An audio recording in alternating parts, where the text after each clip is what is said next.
예, 오늘 말씀은 우리가 잘 아는 부자 청년 이야기입니다. 이 이야기를 볼 때마다 저는 딸이 셋이거든요.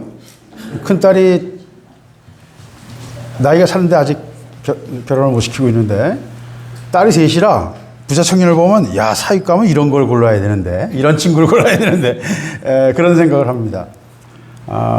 이 부자 청년은 제일 매력적인 거는요, 소년 같은 거예요. 소년, 어린아이 같은 마음이에요. 무슨 말이냐면, 이 에코를 좀 빼주시죠. 완전히 빼야 될 것 같은데, 예. 하나님 말씀을 내가 어려서부터 다 지켰습니다. 이 청년인데 어른이잖아요. 그런데 하나님 말씀을 내가 어려서부터 다 지켰습니다. 이런 말을 할 수 있는 사람이 몇 사람이나 될까요? 참 순수한 사람이에요. 그리고 말 그대로 양심에 거리낌이 없이 착하게 살아온 사람이에요. 거기다 부자예요. 관원이에요. 왜? 이 마가복음이나 누가복음에 보면 다 조금씩 다르게 표현하고 있거든요. 이 사람이 부자면서 관원이었어요. 청년이었어요. 그래서 굉장히 매력적인 사람이에요. 요새 말로 하면 요새 젊은 사람들이 다 제일 좋아하는 게 뭐예요? 빌딩 주인. 빌딩 주인. 월세가 한 3천, 4천 나오는 빌딩 주인. 근데 젊은 30대에다가 근육남에다가 키도 크고, 그러니까 뭐 볼 것도 없죠. 볼 것도 없죠. 근데 이제 그렇게 고르면 이제 바람둥이를 잡게 돼 있어요. 항상 인생은요, 알 수 없는 한 방이 있어요. 좋은 게 다 좋은 게 아니고요. 나쁜 게 다 나쁜 게 아닙니다. 오늘 말씀은 부자 청년에 관한 이야기입니다. 뭐 내용은 여러분이 다 아시는 내용이니까 제가 그걸 자세히 설명하려고 하지는 않겠습니다. 이 부자 청년은 재산도 많고 신실하고 순수한 사람이었지만 이 사람에게는 확신이 없었어요. 무엇에 대한 확신이 없어요? 내가 영생을 얻을 것이라는 확신이 없었어요. 그래서 이 사람은 예수님께 와서 질문을 합니다. 선생님, 내가 무슨 선한 일을 해야 영생을 얻겠습니까? 그런데 누가복음에 보면 선한 선생님이요 이렇게 물어봅니다. 마태, 마가, 누가가 조금씩 달라요. 쓸 때 같은 내용인데도 뭐 의미가 달라지진 않아요. 근데 강조점이 조금씩 다른 거예요. 어느 걸 더 강조하느냐. 요런 것만 또 비교해 보면 굉장히 재밌어요. 같은 기사를 세 기자가 어떻게 다르게 썼는지를 비교해 보는 것도 굉장히 재밌습니다. 그런데 선한 선생님이요, 내가 무슨 선한 일을 하여야 영생을 얻으리까? 이런 질문을 합니다. 그러니까 이 부자 청년은 영생에 대한 확신이 없었어요. 뭔가 그 인생의 신앙을 생활을 하지만 뭔가 확신이 없는 거예요. 뭔가 확실한 게 없는 거예요, 신앙에. 니고데모도 똑같았어요. 그는 요새 말로 하면 신학교 교수예요. 신학교 교수예요, 요새 말로 하면. 그런데도 그 사람들이 확신이 없었어요. 확신이 없었어요. 자기가 믿고 있는 신앙에 대한 분명한 확신이 없었던 거예요. 알긴 아는데 흐리멍텅하게 알아요. 본질을 꿰지 못해요.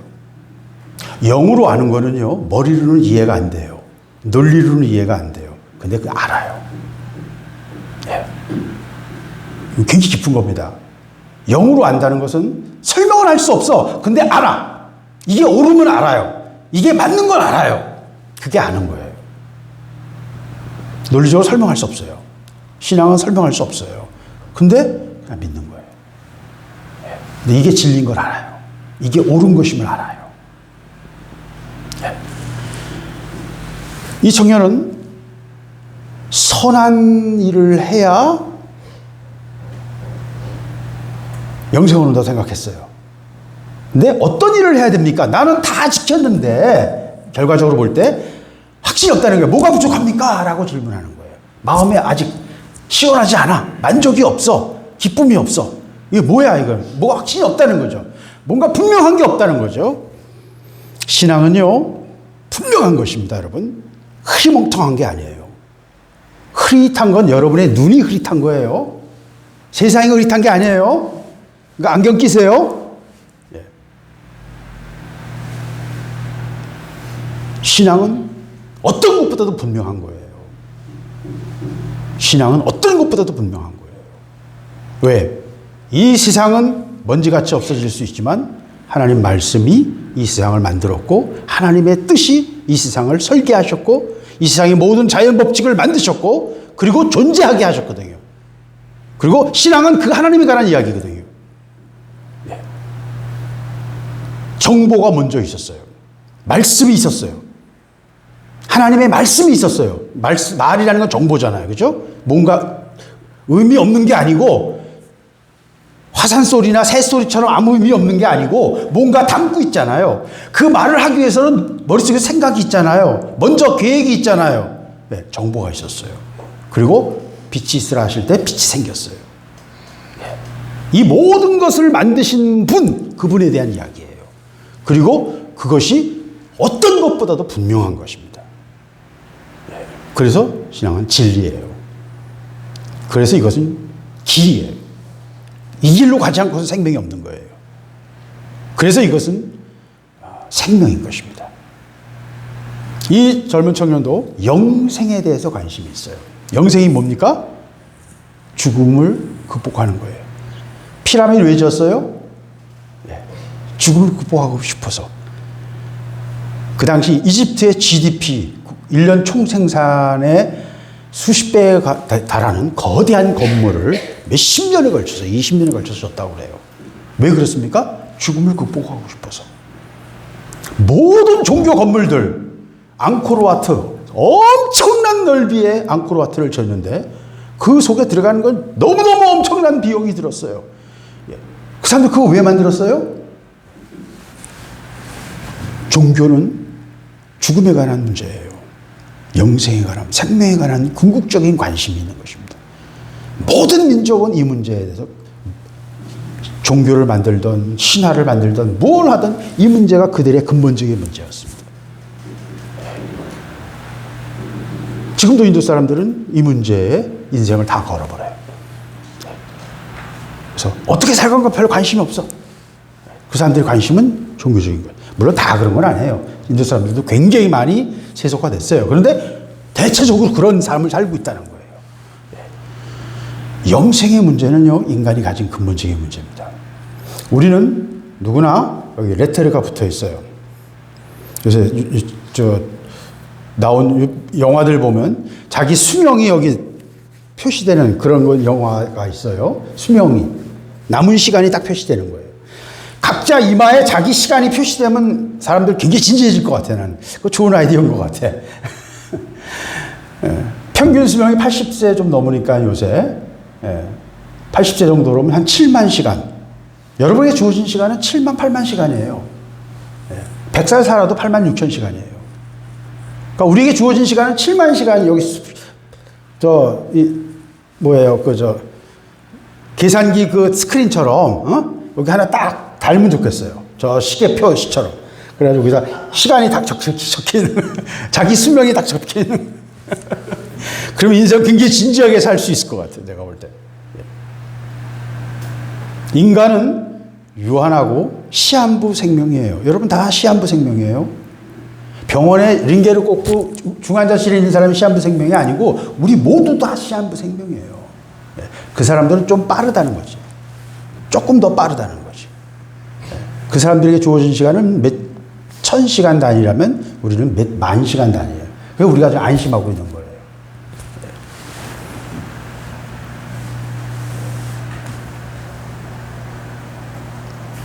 영생을 구하는 것은 죽음 앞에 있는 죽음을 두려워하는 인간은 그것을 회피하고 싶어하는 본능이 그 속에 있는 것입니다.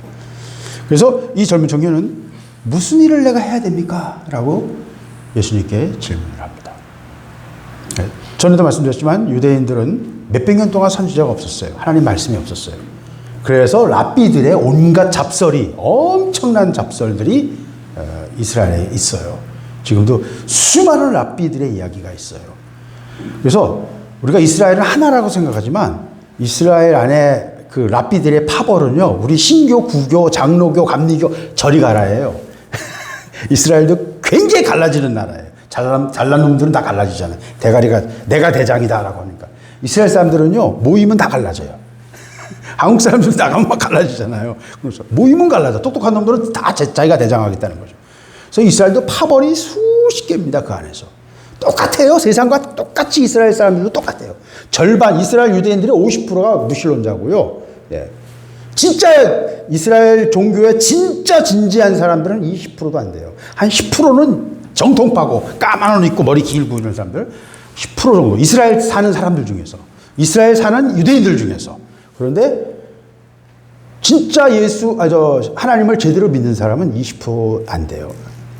나머지는 그냥 종교적 관습으로, 전통으로 인정하는 거예요. 그러니까 이스라엘 사람들은, 지금 이스라엘 나라 사람들은 사실은 공산주의자, 사회주의자들입니다. 굉장한 독재를 하고 있고요. 사회주의예요. 그래서 이스라엘 그 랍비들이 막 여러 가지 인간의 이야기를 했지만 그 이야기는 논리일 뿐이에요. 말일 뿐이에요. 그럴듯함을 찾는 거예요. 그러니까 뭐가 안 채워져요? 영혼이 안 채워지는 거예요. 그래서 광야에 세례요한이 나타났을 때, 세례요한은 정규교육도 받지 못했고요. 물론 제사장의 아들이긴 하지만 정규교육 받지 못했고요. 그는 누가 인정해 준 사람 아니에요. 그러나 광야에서 그냥 노숙자처럼 살면서 외쳤을 때 수많은 유대인들이 광야로 나갔어요. 왜? 몇백 년 동안 하나님의 말씀이 없다가 이제 하나님이 보낸 예언자가 나타난 거예요. 갈급했던 것입니다. 영적으로. 똑같은 현상이 지금 이 부자 청년에게 또는 니고데모가 많은 하나님의 그 유대인들 중에 지도자들이 조용히 찾아오는 거예요. 왜? 갈급하거든. 영혼의 갈급함이 있거든요. 인생을 살면서요, 이 영혼의 갈급함을 못 느끼는 것은 저주예요. 왜? 생명의 길을 못 찾게 되니까. 생명의 길을 찾을 생각을 안 하니까 아예. 그냥 내 인생 목표 채우고요, 돈 벌고요, 노후자금 챙기고요, 새끼들 결혼시키고요, 새끼들 인생 길을 열어주는 게 인생의 전부인 거예요. 그거는 종달새도 하고요, 그거는 거북이도 하고요, 그거는 개구리도 해요. 자기 본능일 뿐이에요. 그게 우리의 인생의 목적이 아니에요. 더 큰 게 있다니까요. 더 영원한 게 있다니까요. 그렇기 때문에 이 부자 청년이 예수님께 찾아온 거예요. 갈급함이 있었어요. 채워지지 않는 갈급함이 있었어요. 관원이라는 말은 산헤드린 의원이라는 얘기예요. 이 사람이 랍비거나 서기관이 아니거든요. 제사장도 아니었거든요. 그러니까 이 사람 관원이라는 말은 산헤드린 의원, 그러니까 국회의원이란 말이에요. 상당한 지도층에 있는 사람이에요. 그런데도 갈급함이 있었어요. 만족감이 없었어요. 그러면서 그는 뭐라고 말하냐면, 내가 무슨 선한 일을 해야 영생을 얻겠습니까? 그러니까 아예 전제를 하고 있어요. 예수님 당신은 선하십니다 라고 얘기하고, 또 동시에 내가 무슨 선한 일을 해야 영생을 얻겠습니까? 라고 자기 전제가 딱 있는 거예요. 인간이 가진 모든 인간이 가진 전제죠. 뭔가를 해야 된다고 생각을 해요. 내가 한 행동의 결과로 어떤 결과를 갖게 될 것이다. 모든 인류, 모든 종교, 모든 신화에서 똑같은 말을 합니다.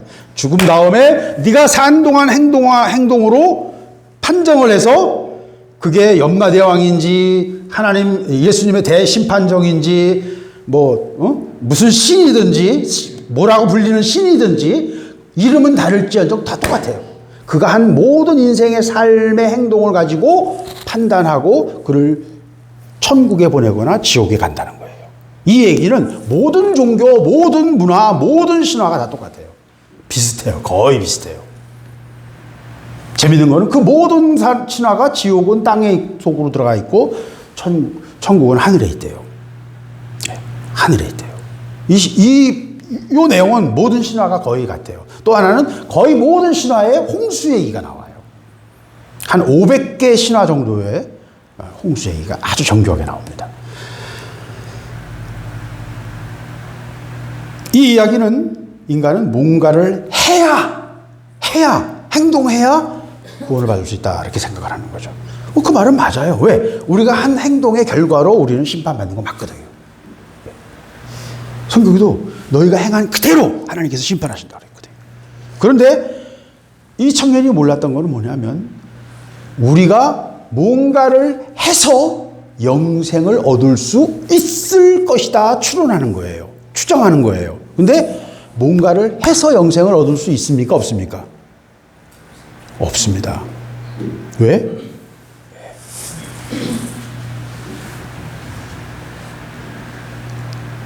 뭔가를 해서 영생을 얻으려면 하나님의 기준에 만족해야 돼요. 율법을 온전하게 지켜야 돼요. 이 청년은 다 지켰다고 그러는 거예요. 그러니까 어린아이, 영적으로 어린아이죠. 정말 순수한 사람이에요. 양심을 따라 사는 사람이에요. 그러나 하나님의 기준에는 턱없이 아예 근처도 못 오는 거예요. 핀트도 못 맞추고 있어요.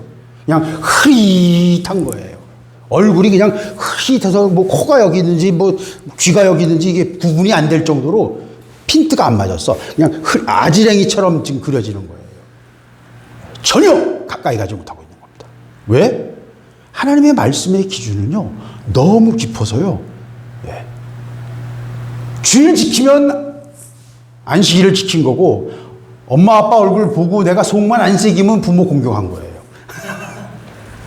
근데 그게 아니잖아요. 예수님께서 뭐라고 하셨어요? 여자를 보고 음욕을 품은 자마다 눈으로 보고 음란한 마음을 가졌어도 간음했다 그랬어요. 하나님의 기준은 그래요. 상상이 초월이에요. 우상을 섬기지 말라. 근데 여러분 아이돌 보고 여러분 좋아하는 가수 보고 야악 하는 것도 나는 상당히 의심스러워요.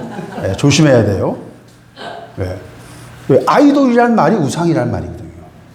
여러분 마음의 우상이거든요. 마음을 빼앗기는 것이 곧 우상이에요. 다른 거 아닙니다. 내가 뭔가에 집착하고 마음 빼앗기면요, 그게 우상이에요. 네. 그래서 뭔가를 선한 것을 해서 하나님 앞에 나가려는 사람은요, 하나님의 기준에 미칠 수가 없어요.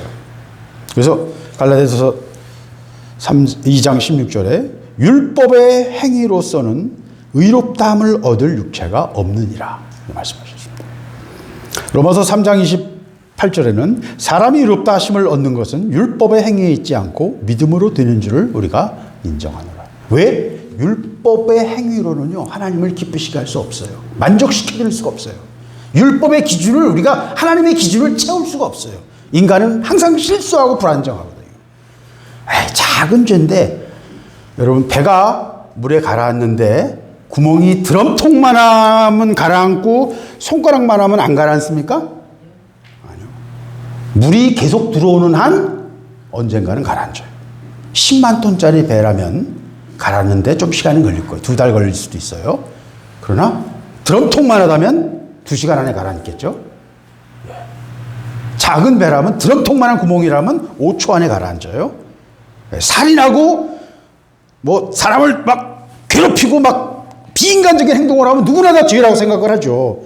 그러나 작은 죄도 누군가 욕하고 바보라고 말해도 하나님의 심판정에 서게 될 것이다. 예수님 말씀하시죠. 네가 네 형제를 향해 바보라고 말해도 하나님이 심판하신다는 거예요. 기준이 달라요. 기준이. 코로나 때 우리 배웠잖아요. 눈에도 안 보이는 작은 바이러스가 사람을 죽이잖아요. 기준이 다르다니까요. 기준이. 주먹이 오고 칼이 들어와야만 우리를 죽이는 게 아니에요. 작은 눈에도 안 보이는 바이러스가 우리를 죽이잖아요. 하나님의 기준이 그렇게 다른 거예요. 피할 수가 없어요. 그러니까 쉽게 말해서 뭐예요? 행위로 뭔가를 해서 하나님 앞에서 구원받는다는 건 불가능해요. 왜? 하나님의 기준이 너무 높아서요. 그 율법을 끝없이 지켜야 되고요. 율법에서 벗어날 수가 없어요. 단 하나의 율법의 실수로도 그는 지옥에 갈 수밖에 없는 거예요. 율법에 의하면. 조금 전에 말씀드렸잖아요. 배 구멍이 작으면 시간이 오래 걸릴 뿐이라니까요. 물이 들어오면 어떻게 돼요? 결국은 그 배는 가라앉아요. 그 배는 결국 가라앉아요. 큰 죄나 작은 죄나가 문제가 아니에요. 그러니까 죄가 없어야 돼요. 그래서 예수님이 죄 없으신 분이라는 것이 너무너무 중요한 거예요. 왜? 예수님은 자기 죄로 죽으신 게 아니에요. 그는 무죄인데 죽으셨어요. 그러니까 그의 죽음이 가치가 있는 거예요. 온 인류를 다 덮을 수 있는 거예요. 왜? 그분은 무죄한 분이었거든요.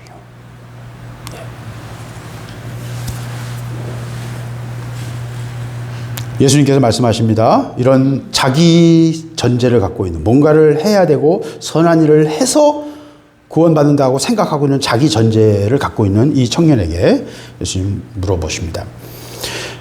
어찌하여 선한 일을 내게 묻느냐? 또 다른 성경에서는 어찌하여 나를 선하다 일컫느냐? 왜? 누가복음에서는 선한 선생님 그랬거든요. 그러니까 왜 나를 선하다고 하느냐? 또는 왜 나에게 선한 일을 물어보느냐? 그럼 같은 내용이에요. 하나님 외에는 선하신 이는 오직 한 분이시다. 누구예요? 하나님이시다. 선이 뭡니까, 여러분? 선은 좋은 거예요. 굿. 보시기에 좋은 거. 누가 봐도 좋은 거. 제가 계속 말하잖아요. 선이라는 거는 좋은 결과예요. 자, 이게 물이 여기 컵이 있는데 이 컵에 깨졌으면 이게 선이에요, 악이에요? 보기 안 좋은 거죠. 그죠? 깨졌으면 갖다 버려야 되잖아요. 예. 이 꽃을 이렇게 예쁘게 있는데 이걸 막 누가 와서 다 뜯었어요. 어느 쪽이 선이겠어요? 꽃이 아름답게 있는 게 선이겠어요? 뜯어져서 부서지게 선이겠어요? 야, 아름답게 있는 게 선이죠. 우리가 이제 그냥 너무나 자연스럽게 이해할 수 있잖아요. 선이란 보기에 좋은 거예요. 그건 굉장히 깊은 겁니다, 여러분. 굉장히 깊은 거예요. 이 세상에 존재하는 이유가 뭐예요? 보기에 좋아서 아름다움 때문에. 네. 하나님 보시기에 좋았기 때문입니다. 이 세상은 심미적으로 존재하는 거예요. 미학이 굉장히 중요해요, 여러분. 철학과에서도 대학에서도 미학이 굉장히 중요해요. 미학. 뭐가 아름다움이냐. 철학적으로 파고 들어가는 거거든요. 근데 뭐 그게 말장난 같지만 아니요. 무엇이 아름다운 것에 대한 인간이 지금 너무 왜곡되어 있거든요. 지금 이 시대는요. 이 시대는 쭉쭉빵빵. 남자건 여자건 쭉쭉빵빵 길고 하얗고. 예. 그러니까 다 갖다 뜯어 고치고 막 수술하고 별짓 다 하잖아요. 예. 그냥 인조인간을 만들지 뭐. 근데 여러분 생각해보세요. 100% 그래 쭉쭉빵빵 예쁘고 막 그냥 뭐 헐크 같고 근육 좋고 100% 그렇다고 한번 생각해보세요. 세상에 재미없을 거예요. 다 그렇다면 그게 가치가 없죠. 그죠? 그런 사람이 적기 때문에 가치가 있는 거예요. 그렇잖아요. 예. 그러니까 무엇이 아름다우냐, 무엇이 좋은 것이냐에 대한 판단은요, 굉장히 근본적인 인간의 근본적인 질문이에요. 예. 거기에 우리가 놀아나고 우리의 인생 전체가 휘둘리고 있거든요. 눈이 돌아가 있거든요. 다들 지금 그냥. 예. 거기에 다 돌아가 있어요. 우리 대부분이. 근데 뭐가 선한 것이냐라는 질문에 대해서 예수님께서는 하나님만이 선하시다 라고 말씀하십니다. 이 이야기는 굉장히 중요합니다. 왜? 무엇이 선한가에 대한 질문은 어디서 들어본 것 같지 않아요? 예, 뱀이 했단 말이죠. 예, 선악과를 먹으면 네가 눈이 밝아져서 하나님과 같이 선과 악을 판단할 줄을 아심이라. 그러니까 선악과를 먹은 다음에 인간은 뭘 하고 있다고요? 선과 악을 스스로 판단하고 있어요. 자기 가치 기준을 스스로 자기가 가지고 있어요. 그 전까지는 어떻게 살았다는 거예요? 가치 기준이 자기에게 있지 않았어요. 어디 있었어요? 하나님께 있었어요. 하나님과 동일시했어요. 근데 이제는 하나님께서 분리돼가지고 자아의식으로 살아간다는 거예요. 지금 우리는 다 각자 자아의식으로 살기 때문에 자아의식으로 살지 않는다는 게 뭔지 우리는 잘 몰라요. 왜? 다 지 생각 속에 들어가 살고 있기 때문에. 자의식으로 살지 않는 게 뭔지는 모른다니까요. 바보로 산다는 얘기야? 애기처럼 빨가벗어도 모르고 뭐 코를 흘려도 모르고 그냥 네 그러고 사는 게 그럼 자의식 없이 사는 건가? 그런 정도밖에 상상이 안 되죠. 자의식 없이 사는 게 천사예요. 천사예요. 천사들은 자의식이 없어요. 기능은 있지만 엄청난 능력도 있지만 자의식은 없어요. 순종하고 시키는 대로 하는 거예요. 다른 말로 하면 로봇이라고 비유해도 되죠. 예. 근데 인간은 자의식 속에 이미 갇혀 있어요. 그래서 스스로 선을 판단한다는 거예요. 예수님은 지금 이 말씀을 선악과의 이야기를 딱 집어내시면서 뭐라고 하시는 거예요? 선하신 분은 하나님뿐이다. 그러니까 선을 판단할 능력을 누가만 갖고 있어요? 하나님만이 갖고 있는 거예요. 인간은 선을 판단할 능력이 없어요. 아주 쉽게 말해서 내가 지금 한 선택이 어떤 결과를 가져올지 우리는 미래를 볼 수도 없고 그 내용을 깊이 과학적으로 또는 생물학적으로 내가 관련된 그 어떤 결정의 근본의 깊이를 우리는 이해할 수 없다는 거예요. 제가 여러 번 얘기했죠. 칫솔 치약에 들어있는 미세 플라스틱. 그것이 지금 바다에 플랭크톤을 죽이고 있고요. 그것 때문에 산소 농도가 낮아지고 있어요. 우리가 계속 이빨 닦으면요, 바다가 죽어요. 플랭크톤들이 죽어요. 예. 물고기들도 죽어요. 왜? 그 작은 플랭크톤들이 그 치약에 들어있는 플라스틱 알갱이들을 먹인 줄 알고 먹었는데 소화가 안 되잖아요. 죽는 거예요. 예. 그게 계속되는 거예요. 제가 계속 말씀드렸잖아요. 어떤 것이 잠깐의 효용이 있어. 자동차에 휘발유를 쓴 건 100년밖에 안 돼요. 120년밖에 안 돼요. 예. 그 전에 말 타고 다녔어요. 마차 타고 다녔어요. 너무 편리하잖아요. 기운도 세고. 근데 그 휘발유 쓰고 석유 쓴 것이 이렇게 세상을 힘들게 할 줄은 몰랐죠. 예. 공해와 기온이 올라가고 온갖 부작용이 일어나서 2030년까지 이제 자동차 기름으로 떼지 말자. 배도 기름을 떼지 말자. 법으로 만들고 있잖아요. 너무너무 좋았던 건데 결과적으로 어때요? 우리를 죽이고 있었던 거예요. 그런 게 한두 가지가 아닙니다, 여러분. 무엇이 선한가는요, 이건 도덕의 문제가 아니에요. 생물학적인 문제고 화학적인 문제고 물리적인 문제예요. 근본적인 문제예요. 모든 것에 대한 근본적인 지식이 인간에게는 없어요. 그래서 그것이 선한지 악한지 판단할 능력이 없다는 거예요. 그러니까 판단은 누가 해야 돼요? 하나님께 물어야 돼요. 예수님이 하신 말씀은 그거예요. 왜 나를 선하다고 하느냐? 선한 분은 한 분밖에 없다.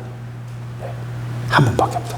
예수님은 오셔서 계속 말씀하십니다. 나는 내 일을 하지 않는다. 아버지가 내게 말씀하신 걸 한다. 나는 판단하지 않는다. 아버지께서 말씀하신 걸 내가 한다. 예수님은 자의식으로 말씀하시지 않으셨어요. 왜? 선악과의 도구에서 묶여있는 분이 아니었기 때문입니다. 우리는 아까 말씀드린 것처럼 자의식에서 벗어난다는 게 무슨 말인지 몰라요. 그러면서 예수님께서 선한 분은 오직 한 분이신 하나님이시니 나한테 선한 일을 왜 묻느냐 말씀하시면서 네가 생명에 들어가려면 계명을 지켜라. 하나님 말씀을 지켜라. 하나님이 생명으로 나가는 길을 주셨는데 말씀을 주셨다는 거예요. 누구를 통해서? 아브라함을 통해서 시작했고 아브라함에게는 구체적인 말씀은 없었어요. 아브라함에게 주신 약속만 있었죠. 그 약속은 가나안 땅에 대한 약속이고 후손에 대한 약속이고 후손으로 말미암아 복을 받게 된 모든 민족이 복을 받게 될 것이라는 약속이었어요. 두루뭉실한 거죠. 근데 그 약속이 구체화된 게 누구를 통해서예요? 모세를 통해서 시내산에서 하나님이 십계명을 통해서 직접 하나님의 말씀을 주셨어요. 직접 손으로 쓰셔서 주셨어요. 그리고 성전의 양식을 그려주시고 말씀해 주시고 여러 율법들을 정해주셨습니다. 그래서 하나님이 주신 계명을 지키는 것, 그것이 하나님이 우리에게 주신 하나님의 살 길이었어요. 그러나 그 율법을 지켜서 구원받을 능력이 우리에게 있어요, 없어요? 없습니다. 왜? 육신이 연약해서요. 율법을 온전히 지킬 능력이 없어요. 그럼 왜 율법을 주신 거예요? 안 될 건데? 기준을 세워주신 거예요. 죄인이라는 것, 우리가 죽을 수밖에 없는, 하나님 앞에 심판 앞에 죽을 수밖에 없는 존재라는 것을 기준을 세워주신 거예요. 율법이 없었으면 복음이 없어요. 내가 죽을 걸 모르는데 왜 구원을 받아? 잘 살고 있는데? 뭔 자다가 봉창 뜨는 소리야? 내가 왜 구원을 받아? 나 지금 잘 살고 있는데? 어디서 구원을 받는데요? 예. 그렇잖아요. 뭐로부터 구원이에요? 난 그냥 잘 살고 있어요. 근본적인 죽음에 대한, 영생에 대한, 영혼에 대한 그 영적 갈증이 없는 사람에게는요, 구원이 의미가 없어요. 그냥 현실에서 본능을 따라 살기 바쁜 거예요. 본능을 따라 살기 바빠요. 자기 욕구 채우기도 바쁘고요. 자기 인생 개척하기도 바쁘고요. 살아남기도 바쁜 거예요. 하나님의 뜻을 이해하거나 영생을 바라볼 여력이 없어요. 마음이 없어요. 그래서 하나님은 계명을 주셔서 우리가 얼마나 틀렸고 우리가 얼마나 하나님께 뜻에서 멀리 떨어져 있는가를 기준을 세워주신 거예요. 법이 있어야 위반이 있고 오름이 있잖아요. 예, 기준을 세워주신 거예요. 하나님 말씀은 그래서 계명입니다. 그것은 영원한 것이에요. 그래서 계명을 지키라 그랬더니 이 청년이 어느 계명을 말씀하십니까? 그래서 예수님께서 10계명을 얘기하십니다. 살인하지 말라, 간음하지 말라, 도둑질하지 말라, 거짓 증언하지 말라, 내 부모를 공경하라, 내 이웃을 내 자신같이 사랑하라 하신 것이다. 그랬을 때 이 청년이 이 모든 것을 내가 어려서부터 지키었사온데 무엇이 부족하니까? 예.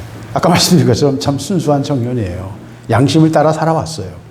자기 기억에 자기는 율법을 어긴 적이 없다는 거예요. 안식일 안 지킨 적 없고요. 예. 도둑질 한 적 없고요. 내가 늘 부모에 공경했고요. 내가 우상에 가서 절한 적 없고요. 10계명 다 지켰다는 거예요. 순수한 청년이었고 양심을 따라 사는 천진난만한 사람이에요. 그러나 영적으로 어린아이인 거예요. 네, 말씀의 깊이를 전혀 몰랐어요. 네. 제가 계속 말하지만 또 사도 바울도 여러 곳에서 말했습니다만 하나님의 말씀은요 굉장히 깊습니다. 말씀의 깊이와 넓이를 우리는 이해를 못해요. 이거는 그냥 말장난하는 얘기가 아니에요. 한 말씀 속에 들어있는 세계가 이 우주보다 더 커요. 네. 하나님의 뜻은 너무 깊어서요. 너무 커서요. 우리가 다 이해하기 어려워요. 네. 과학자들은 그런 표현을 합니다. 1차원은 선이고요. 2차원은 면이에요. 3차원이 지금 우리가 세 개의 축으로 공간이죠. 근데 4차원은 3차원 사람들이 생각할 수가 없어요. 4차원은 선이 옆으로 느리니까 선을 계속 모아오니까 면이 되는 것처럼 또 면을 쫙 모아 쌓으니까 공간이 되는 것처럼 초공간이라고 그래요. 공간인데 공간이 연결되어 있는 거예요. 그러니까 4차원에서 볼 때는 처음부터 끝까지 다 동시에 보여요. 이 말 자체는 우리 이해가 안 되죠. 그걸 초공간이라고 그래요. 예, 초공간. 전혀 이해할 수가 없죠. 우리는 이게 무슨 얘기인지 이해가 안 되죠. 하나님 말씀이 그렇다니까요. 말씀이 의미하는 바는요, 그게 간단한 얘기가 아니에요. 엄청나게 깊은 얘기예요. 이 말씀을 통해서 하나님이 우리에게 길을 열어주시려고 하셨어요. 그러나 인간은 그걸 이해하거나 그 말씀을 따라 행하기 너무나 어려워요. 연약해요. 이해도 못해요. 말씀이 얼마나 깊은 것고 얼마나 무서운 것인가를 이해도 못해요. 그냥 자기들이 갖고 있는 상식으로 우상을 섬기지 말라, 우상을 만들지 말라 그래서 그냥 우상만 안 만들면 된다. 그럼 우상이 뭐냐? 안식일을 지켜라. 그러면 안식일을 지키는 게 어떻게 하는 거냐? 안식일에 지키는 거는 쇠로 되는 걸 만드는 거는 그건 일하는 거니까 쇠로 된 문고리도 돌리지 마라. 유대인들은요 안식일 날 엘리베이터 올라갈 때 유대인들끼리 서 있으면 다 옆에 서 있어요. 아무도 안 눌러요. 왜 그런 줄 아세요? 버튼 누르는 것도 일이에요, 그 사람들은. 그래서 이방인이 와서 버튼을 누를 때 같이 타는 거예요. 그리고 부탁해요. 몇 층 좀 눌러주세요. 그 유대인들이에요.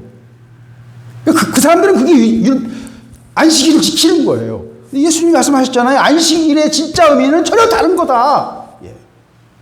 안식은 하나님도 쉬셨다는 거예요. 쉬셨다는 거예요. 안식은 자기 일을 쉬는 거예요. 자기 일을 쉬는 게 안식이에요. 진정한 쉼으로 들어가야 돼요. 그래서 안식일이 가지는 그 영적 깊이는 너무 큰 거예요. 굉장히 큰 거예요. 깊어요. 안식하는 거 하나만 이해해도요, 우리의 영적 세계가 확 열려버려요. 하나님 말씀 하나만이라도, 한 절이라도 여러분의 영혼에 갇혀있는, 막혀있는, 우리의 자아로 똘똘 뭉쳐서 막혀있는 이 토기 그릇 같은 그것을 말씀 하나가 깨트리면요, 다른 세계가 열려요. 다른 세계가 열려요. 이 청년은 너무 순수해서 그냥 그 시대 사람들이 생각한 이야기만 생각하는 거예요. 랍비디 했던 말만 생각하는 거예요. 다 지켰다는 거예요. 근데 부족해요. 왜? 영적으로 갈급함이 아직 채워지지 않아. 확신도 없어. 그때 예수님께서는 실제로 그 모습을 보면서 마가복음에 보면 이런 말씀이 나와요. 여기는 안 나오는데 예수께서 그를 보시고 사랑하사 그랬어요. 귀여웠다는 거죠. 제가 봐도 귀여워요. 이야, 이 청년 순수한 사람이다. 부자들 중에 부자 그 청년들, 부잣집에서 자라는 사람들은 대체적으로 천진난만해요. 왜? 삶을, 고통을, 풍파를 안 겪어봤고 보호됐잖아요. 그냥 나이 들어도 소녀고요. 나이 들어도 소년이에요. 저는 이제 부자 친구들 좀 아는데 그런 친구들 보면 속이 물론 이제 타락해서 완전히 세상에 능구렁이가 된 놈들도 있고 돈이 있으니까 별짓 다 하거든요. 그러니까 젊었을 때 이미 타락해가지고 별짓 다 하는 놈도 있고 그렇지 않은 순수한 사람들은 정말 소년 같고 소녀 같아요. 세상 풍파를 안 겪어봤거든요. 보호됐거든요. 그 청년의 모습은 바로 그런 거 보십니다. 그런데 예수님께서 그 청년에게 이렇게 말합니다. 내게 아직도 한 가지 부족한 것이 있으니 누가복음에는 한 가지 부족한 게 있다고 그러셨어요. 오늘 이 마태복음에서는 내가 온전하고자 할진대 같은 말이에요. 그죠? 좋은데 너 뭐 좀 빠진 게 있다.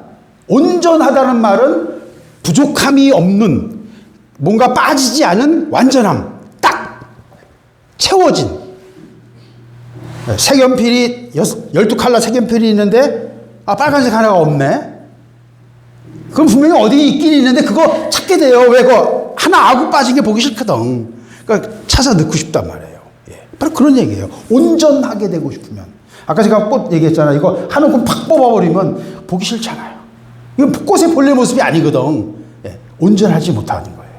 온전하다는 말은 그런 것입니다. 아구가 맞고 하나님이 찾으시는 것들이 다 있어야 되는 거예요.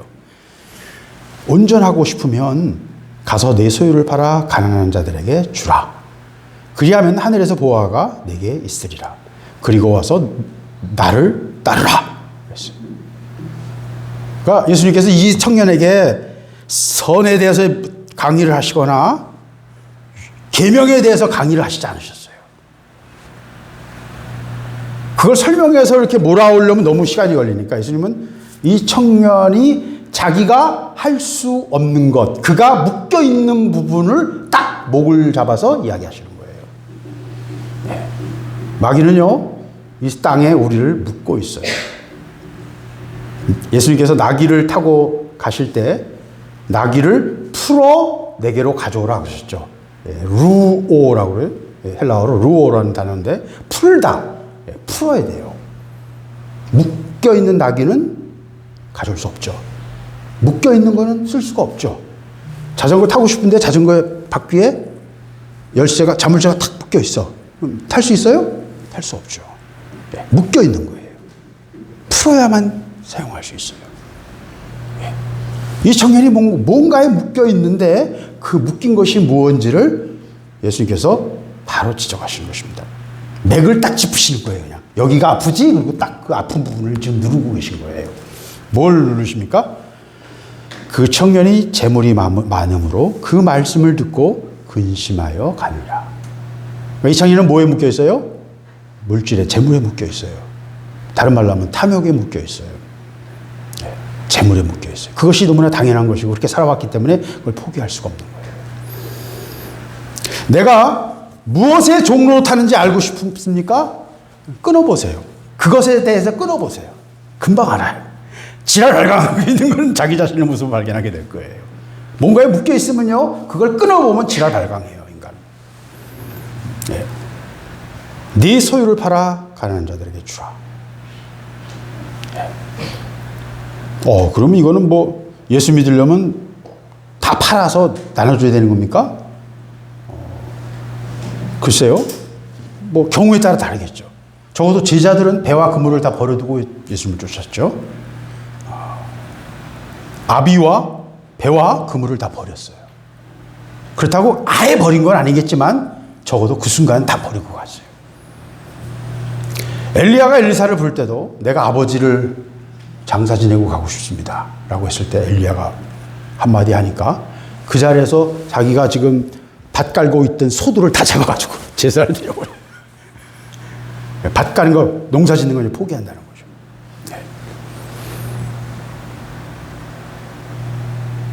그렇다고 재산을 파는 게 구원의 조건은 아니에요. 하나님 지금 물질에 대해서 말하고 있는 게 아닌 거예요. 문제는 뭐예요? 우리의 영혼을 묶고 있는 묶음에 대해서 말하고 있는 거예요. 그게 물질이든 어떤 인간관계이든 음란일 수도 있고요. 세상에 대한 어떤 이 안목의 적용일 수도 있어요. 내가 배고픈 건 참아도 이거는 못 참아. 이거 없으면 안 돼. 뭐 이런 거 있잖아요, 여러분. 그죠? 라면을 먹어도 이거는 사야 돼. 이런 거 있잖아요, 여러분. 네. 자기가 포기 못하는 거 있다니까요. 다 한두 개씩 다 갖고 있어요. 네. 뭔가에 묶여 있어요, 여러분. 그것이 상처일 수도 있어요. 어렸을 때 상처일 수도 있어요. 영혼의 상처일 수도 있어요. 그 상처이기 때문에 계속 아파가지고 거기에 묶여있어요. 자기도 모르게 뭔가에 집착하고 반대작용으로 나타날 수도 있고요. 뭐 그런 상황은 수십 가지일 수 있어요. 근데 하여튼 중요한 거는 뭔가에 묶여있을 수 있다는 거예요. 근데 문제는 뭐냐? 그 묶음을 통해서 마귀가 우리의 영혼을 이 땅에 묶어두고 있다는 거예요. 하늘로 올라가야 되는데 부르시면 오라! 하면 다 올라가야 되는데 뭔가 내 사슬을 붙잡고 있는 거야. 자동차 사고가 났는데 저수지에 빠졌어요. 부인이었는지 남편이었는지 기억이 안 나는데 부인이었나. 하여튼 한 사람은 살아나왔고 한 사람은 죽었어요. 근데 나중에 시체를 보니까 안전띠를 풀렀는데 그게 걸렸어. 예. 그러니까 별것도 아니야. 옷을 벗어버렸으면 됐을지도 몰라요. 예. 하여튼 뭐에 걸렸대. 내가 지금 상황은 지금 정확히 기억이 안 나요. 그 걸린 게 안 나와가지고 자연스럽게 조금 침착해서 풀었으면 아무것도 아닌 일인데 하나 걸린 것 때문에 하다 죽은 거예요. 한 사람은 나왔는데 한 사람은 걸려가지고 죽었어요. 예수님 지금 그 얘기를 하고 계신 거예요. 우리가 묶여있는 것에 의해서요, 우리의 영혼이 이 땅에 묶일 수가 있어요. 얼마든지 그럴 수 있습니다, 여러분. 예수 믿는 사람은 어떻게 해야 돼요? 모든 것을 다 팔아 하나님 나라를 사는, 땅에 감추인 보화를 발견한 농부와 같은 것입니다. 지극히 값진 진주를 발견하면 어떻게 해야 돼요? 모든 것을 다 팔아 그 진주를 사는 상인과 같습니다. 우리가 가진 모든 것들을 팔아야 돼요. 재산이 아니고 생명까지도, 내 자아까지도, 내 성질, 내 기질, 내 속에 있는 모든 약점들 다 십자가 못 박아야 돼요. 그래야 예수를 따를 수 있어요. 예수를 따르려면 뭐 해야 돼요? 다 버려야 돼요. 다 내려놔야 돼요. 이거는 하나님 앞에서 훈련받는 하나님의 종들의 기본 코스예요. 네, 기본 코스예요. 제가 아주 사랑하는 목사님 한 분이 있는데 지금 서울에서 아주 큰 교회 아주 당회장으로 아주 목회를 잘하고 있는 목사님 한 분이 있습니다. 2년 선배고 저희 교회 선배님이신데 굉장히 가난했어요. 그 집이. 원래 굉장한 황해도 부자였는데 전쟁통에 빈털터리 내려와가지고 집이 너무너무 가난한 거예요. 왜? 아까 말씀드렸잖아요. 부잣집 자녀들은 너무 순수하고 해맑아서 세상에서 먹고 살기가 너무 힘든 거예요. 그 집이 정말 가난했어요. 그 목사님이 저와 같이 군목이었어요. 그래서 저는 이제 3년 기본 복무하고 끝냈고, 그분은 6년인가 더 있어서, 6, 7년 정도 있었어요. 그래서 아주 소령으로, 대위였나 소령이었나 제대를 했습니다. 제대할 때 그때 큰 돈을 퇴직금으로 받았어요. 그 사람 인생에 그런 큰 돈을 받은 적이 1,몇백만 원 정도 되는 돈인데, 하여튼 그런 그 당시 90년도니까 굉장히 큰 돈이에요. 집 한 채 이상의 가격이었어요, 그게. 그래서 큰 돈을 이제 처음 퇴직금을 받은 거예요. 저한테 하는 간증이에요. 이걸 어떡하냐, 내 집에 뭘 어떡하냐, 저 누이들이 결혼을 못하고 있는 누이들이 있었거든요. 누이들을 결혼시키냐, 별 생각이 다 날 거 아니에요. 퇴직금이 목돈을 처음 잡아봤으니까. 근데 하나님이 지적하시는 거예요. 그래서 부산에 어느 부목으로 갔는데, 교회에. 그 교회를 짓는 교회였어요. 그래서 하나님이 두드리셔가지고 그 퇴직금을 그대로 건축헌금을 던져버렸어요. 왜? 하나님 두드리시니까. 두드리세요. 제 간증을 하나 할까요? 제가 기도원에 들어갈 때 제가 전에 있던 교회에서 몇 년 있었기 때문에 저도 퇴직금을 받았어요. 기도원에 들어가서 몇 달, 한 2달 있었을 때 퇴직금을 받게 됐어요. 그래서 그걸 가지고 감사원금도 하고 막 회도 사고 막 기도원 식구들하고 같이 먹었어요. 먹는 게 너무 이제 시원치 않으니까 기도원이 다 그렇잖아요. 막 잔치를 했어요. 근데 하나님께서, 야, 그거 한 몇백만 원 되는데, 그때도 큰 돈이에요. 90년대 초반이니까 큰 돈인데, 야, 그거 너 가지고 몇 달이나 버틸 것 같으니? 그러시는 거예요. 나한테 질문하는데. 그러니까, 뭘 어쩌라고요. 그래서. 그러니까, 야, 어느 게 더 낫냐? 네가 싹 바치고 내가 책임지는 게 낫냐? 네가 그거 붙들고 한 푼 한 푼 아끼면서 버티는 게 낫겠냐?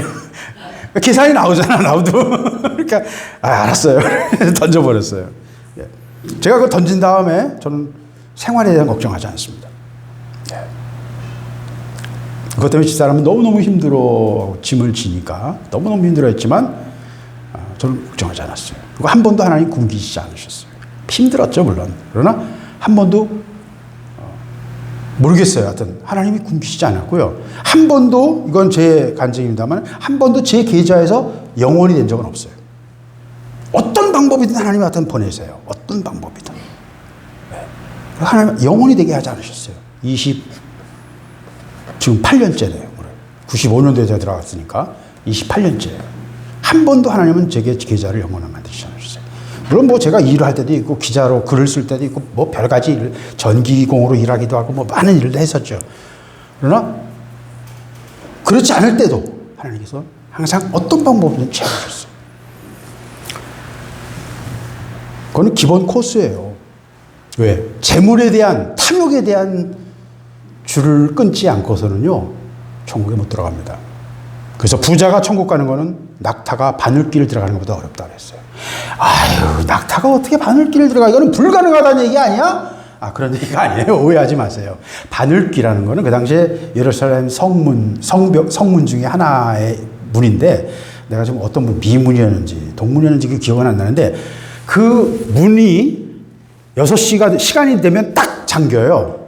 근데 문이 잠겨도 늦게 이제 걷다 보면 늦을 수가 있잖아, 사람들이. 그럼 늦게 들어오는 사람들을 위해서 사람들이 간신히 이렇게 고개 숙이고 들어갈 수 있는 조그만 쪽문을 만들어 놨어요. 그게 바늘귀예요. 히브리어로 바늘귀라고요. 그 문의 이름이. 근데 거기 사람은 막 이렇게 기어 들어가는데 낙타는 절대로 못 들어가. 근데 낙타가 짐을 다 내리고, 이게 제일 중요해요. 짐을 다 내리고 낙타는 기어갈 수가 있어요. 무릎을 구부릴 수가 있어요. 보시죠? 낙타가 앉을 때 무릎 완전히 구부리는 거. 그거보다 더 낮아질 수도 있어요. 이것도 휘일 수가 있어요. 그러면 완전히 엎드려요. 완전히 엎드리고 기어가면 낙타도 통과해요. 그게 바늘귀예요. 그러니까 바늘귀 통과하려면 어떻게 해야 돼요?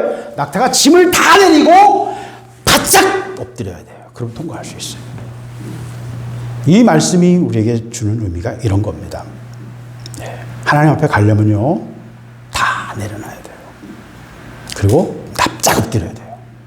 땅바닥에 기어야 돼요.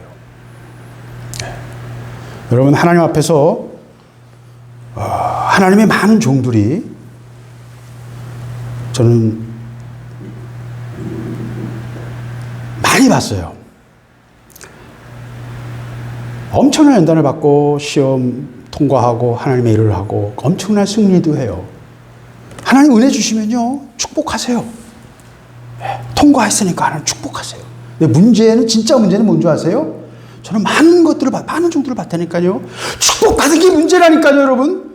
그 받은 축복을 때문에 오히려 연단 통과하고 막 눈물로 기도할 때가 훨씬 행복했지. 축복을 받아놓으니까 그 축복을 잘못 관리해가지고 망한 사역자들을 좀 많이 봅니다. 새끼를 잘못 키워서 탐욕에, 집착에, 비교의식에, 정에 망하고요. 교만에 망하고요. 우리가 알고 있는 대부분의 목사님들이 다 이걸 통과 못해요. 다 걸려요. 생각보다 저는 이제 그런 분들하고 많이 가까이 있는 기회가 많았거든요. 다 걸려요, 다 걸려요. 통과하는 분이 없어요. 축복 받는 게 문제가 아니라니까요. 그 축복을 어떻게 관리하느냐가 문제라고요. 재물을 어떻게 관리하느냐가 문제라니까요. 문제의 본질이 뭐예요? 탐욕이에요. 내 안전을 위해서, 내 미래를 위해서, 내 새끼의 미래를 위해서 내 이웃이 고통받는 것을 돌아보지 않는 탐욕, 사랑이 없음. 그러니까 뭐가 걸려요? 내 이웃을 내 몸처럼 사랑하라고 하신 말씀이 탁 걸리는 거예요. 이거를 해야 된다는 게 아니에요. 무슨 말이에요? 내 마음이 구원받고 하나님의 영이 내 안에 있다면, 아버지의 마음이 있다면, 그 눈물을 흘리시는 주님의 음성을 듣는다면 어떻게 내가 내 미래를 위해서 쌓아놓고 내 옆에 있는 형제가 고통받는 것을 외면할 수가 있느냐는 거예요. 그건 상상도 안 되는 일이에요. 하나님 앞에서는. 자기의 행동이 자기의 영성을 그대로 드러내는 거예요. 있는 그대로 보여지는 거예요. 그 얘기하고 계신 거예요. 재산을 팔라 말라 뭐 이런 행동 원리를 랍비들이 말하는 것처럼 행동 원리를 말하는 게 아니에요. 사랑에 대해서 말하는 것이고요. 묶임에 대해서 말하는 것입니다. 그리고 우리의 영혼이 하나님 앞에서 어떠한가를 말하고 있는 거예요. 하나님 보시기에 아름다운가, 하나님 보시기에 선한가, 하나님 보시기에 온전한가, 그걸 묻고 계신 거예요. 그래서 내가 하나님 앞에서 어떤 부족한 게 무엇인지 돌아봐야 됩니다. 내가 온전하고자 한다면, 온전하고자 하는 마음이 있어야 돼요. 하나님 앞에서 온전하고자 하는 마음이 있어야 돼요. 깨끗한 방을 가지는 비결 뭐예요? 보일 때마다, 더러운 게 보일 때마다 바로 치우면 돼요. 별거 아니에요. 설거지가 안 쌓이게 하는 비결, 먹고 나서 그냥 팍 하면 돼요. 별거 아니에요. 근데 한 번 무시하기 시작하면요, 계속 더러워져요. 그리고 더러워지면요, 여러분 바닥을 한번 보세요. 지금 교회 예배당 바닥. 이 바닥은 지금 약간 틱틱하죠? 색깔이? 톡탁하죠? 원래는 환한 색깔이었어요. 파란 색깔이었어요. 때가 계속 탄 거예요. 청소 안 해서요? 아니야. 청소하고 상관없어요. 그걸 틈 사이로 끼어 들어가요. 이걸 청소하는 방법이요? 화학약품을 쓰면 돼요. 아니면 열을 가해버려서 녹여서 덮어버리면 돼요. 불로 확 가면요, 플라스틱이 녹아가지고 깨끗하게 돼요. 그러나 그건 더러운 걸 덮는 것 뿐이죠. 우리가 가진 근본적인 문제의 핵심은 뭐냐면 하나님 앞에서 정결함에 대한, 온전함에 대한 욕구가 없어요. 내가 하나님 앞에서 그냥 생긴 대로 살 거야. 내 생긴 대로, 내 성질대로 살 거야. 내가 하고 싶은 대로 할 거야. 배짱 부리는 거예요. 하나님의 관점에서 우리 자기 자신을 보지 않아요. 그리고 이 부자 청년은 영생에 대한 관심이 있고요. 찾아갈 마음이 있었던 거예요. 그렇기 때문에 예수님이 대답하시는 거죠. 그리고 그 청년은 자기가 무엇에 묶여 있는지를 지금 확인하고 있는 겁니다. 이것만 해도 큰 발견이죠. 여러분, 여러분의 영혼을 묶고 있는 게 뭡니까? 돌아보세요. 하나님 앞에서 내가 온전하려면 어떻게 해야 될지를 돌아보십시오. 우리를 묶고 있는 것들을 우리가 봐야 돼요. 내 기질, 내가 세상에서 받은 어떤 습관, 문화, 잘못된 생각, 뭐 여러 가지일 수도 있어요. 하나님 보시기에 악한 것들을 우리가 돌아봐야 됩니다. 오늘 부자 청년을 통해서 하나님은 우리에게 그 말씀을 하고 계신 것입니다. 하나님의 말씀은요, 너무 깊고 너무 커서 우리가 그 말씀을 다 이해할 수는 없어요. 그러나 하나님의 말씀이 내 삶을 관통하는, 그 말씀이 내 속에 있어가지고 내 삶을 바꾸는 역사가 여러분 안에서 일어날 수 있습니다. 예. 하나님 그 일을 하기를 원하세요. 예. 그리고 세상에 있는 것들을 스스로 판단하고 무엇이 옳고 무엇이 틀렸는지, 우리 맨날 지적질하고 맨날 옆에 사람들 얘기하잖아요. 제일 재밌는 게 뒷담화잖아요. 그죠? 제일 재밌잖아요. 너무 씹을 맛이 나잖아요. 쫄깃쫄깃하고. 예. 다른 사람 뒷담화 치는 게 너무너무 재밌잖아요. 예. 다른 사람 평가하고 판단하고 하는 것들. 너무너무 재밌거든요. 예. 판단하는 것은요, 우리의 자의식은요, 하나님 앞에서 선악과의 독이 발현되는 겁니다. 다른 사람을 향해서 손가락질하는 거, 판단하고 정죄하는 거, 저 틀렸어, 저 뭐 저래 라고 판단하는 거, 그거 별거 아닌 것 같죠? 아니, 무서운 겁니다. 손가락질하는 네 손가락질, 네 헤아림으로 내가 너를 헤아릴 것이다. 하나님께서 그러셨어요. 예수님께서. 네가 다른 사람을 헤아리는 헤아림으로 내가 너를 헤아리겠다. 판단을 해야 돼요, 말아야 돼요? 내가 판단하는 만큼, 판단질하는 만큼 하나님이 나를 판단하세요. 판단은 선악과의 독이에요. 자의식은 선악과의 독이에요. 그러니까 십자가에 못 박아야 됩니다. 십자가에 못 박아야 됩니다. 이것이 오늘 이 본문이 우리에게 말하고 있는 것들입니다. 기도하겠습니다. 하나님 감사합니다. 부자 청년의 이야기를 통해서 우리에게 말씀하시는 주님의 음성을 듣기를 원하며 아버지의 말씀을 우리가 먹기를 원합니다. 이 청년의 질문처럼 우리가 아버지 앞에 정말 궁극적인 질문을, 영적 갈급함을 우리가 알기를 원하며 생수로 말미암아 주님 믿는 자에게서 그 배에서 나는 그 영원히 끓이지 않는 흘러나오는 그 생수로 말미암아 우리의 영혼이 늘 흡족하기를 원하며 우리의 영혼이 만족하기를 원하며 우리 안에 기쁨과 감사가 있기를 원합니다. 아버지, 우리가 이 갈증에 대해서, 이 영적 갈증에 대해서 우리 영혼이 민감하게 하시고 우리가 세상의 것들로 우리의 영혼을 채우려는 미련한 자가 되지 않게 하시고 아버지, 주 앞에서 온전하게 하나님 보시기에 선하고 아름다운 존재로 우리 자신의 온전함을 아버지 앞에서 찾을 수 있도록 우리 자신을 돌아보게 하시고 우리가 묶인 것들이 무엇인지, 우리가 어디에 묶여 있는지, 어떻게 마귀에게 줄이 엉켜 있는지, 내 발목을 잡고 있는 것이 무엇인지 우리가 돌아보게 하시고 그 줄들을 풀며 끊어낼 수 있도록 우리에게 은혜를 허락하여 주시옵소서. 오늘 주신 말씀을 우리가 따라 살기를 원하며 이 말씀이 우리에게 말하는 바를 듣고 우리가 순종하기를 원합니다. 주여 은혜를 허락하여 주시옵소서. 모든 것을 주님께 맡기며 예수 그리스도 이름으로 기도드렸습니다. 아멘. 네.